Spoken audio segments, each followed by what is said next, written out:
আমি যেটো কমিউনিটিত আছো সেই কমিউনিটিত থাকাৰ কাৰণে আমি তেওঁলোকৰ দুখখিনি বুজি পাব লাগিব সেইকাৰণে মই উৰাই দিলো যাতে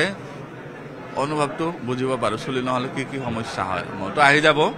যিসকলৰ নাই তেওঁলোকৰ কিছুদিনৰ কাৰণে যাতে বুজি পাওঁ মই ৰ'দ বৰষুণ বতাহ লাগিলে কেনেকুৱা হয় এইবিলাক বুজি পোৱাৰ কাৰণে অনুভৱটো হোৱাৰ কাৰণে মই উৰাই দিলো আৰু এতিয়া আপুনি কৈছে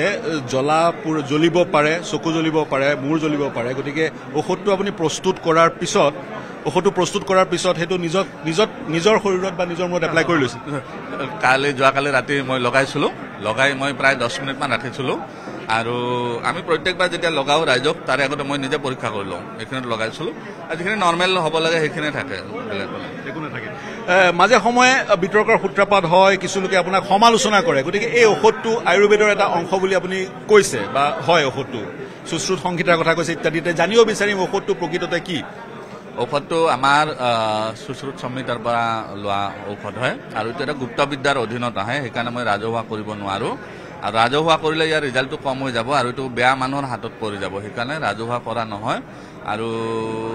আয়ুৰ্বেদিক সুশ্ৰুত সংহিতাৰ পৰা লোৱা বেলেগ